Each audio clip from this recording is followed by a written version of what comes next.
am not a specialist in Baroque music, but Baroque music is some of the first music that I studied when I became introduced to Western European classical music. And I think that is very special, even though I am not a specialist.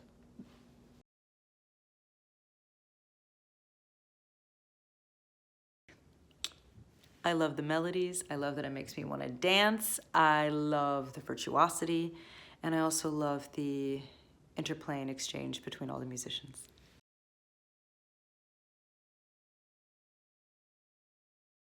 The music of Barbara Strozzi and Elisabeth Jacquet-de-la-Guerre was really influential during their time.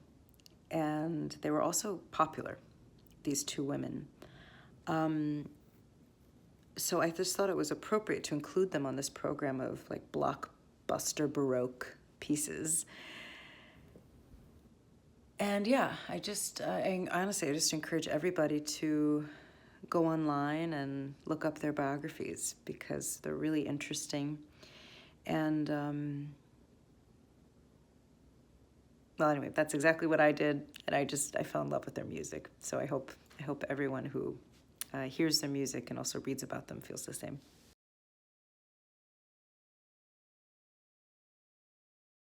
I first came across Purcell's music when I was singing The Indian Queen several years ago. And I just love that all of his songs, they're like the best pop songs. Where you think it's a love song, but it ends up being a song about heartbreak, or it's a song about heartbreak, but actually it's just talking about all the ways that you fell in love and reminiscing about it.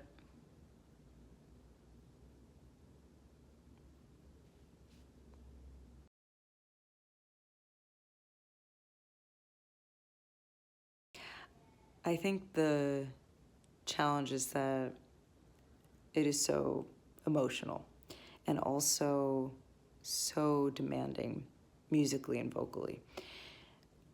So you really have to find a way to hold the emotional temperature and those extremes alongside all of the facility and ease of vocalism. Because then actually just the feeling of freedom that you have is tremendous. And there's really nothing quite like singing Handel's material.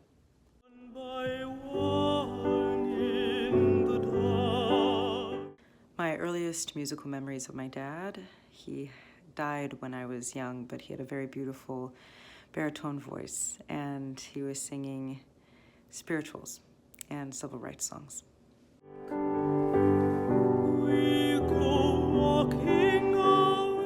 I don't have any real lucky charms or rituals before performances, although I guess well, that's not true. I eat a banana, always. Need energy. I try to make sure I'm hydrated. Because even if I'm not well rested, water is important. And if I'm feeling really anxious, or I start to feel myself getting anxious, I do this exercise, it's breathing.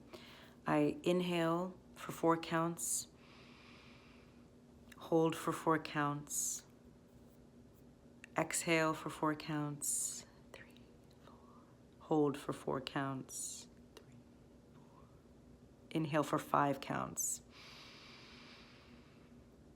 hold for 5, exhale for 5, hold for 5, up, and I count up and up, usually until about 8 or 9, and then, yeah, you start to feel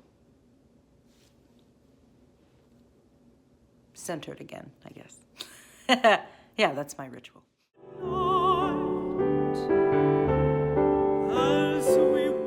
I was 7 years old.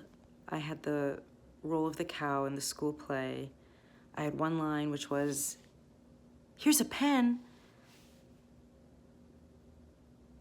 I looked at myself in the mirror after the performance and I said,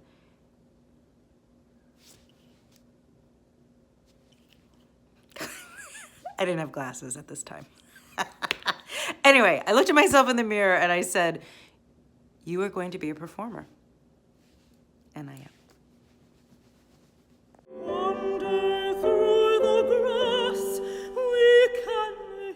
In 30 seconds, I'm supposed to convince you to buy tickets to this concert. Goodness. Honestly, first off, this is just an opportunity to hear the Orchestra of the Age of Enlightenment. They're one of the great working ensembles today, and this is a chance to hear them live. But also, all the music that's on this concert, you've probably heard at one time or another somewhere.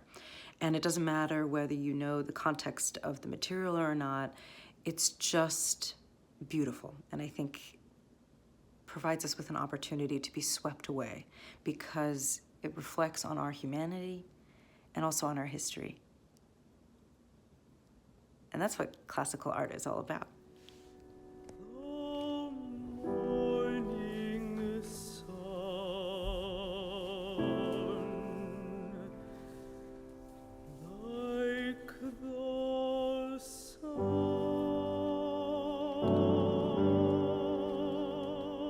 Oh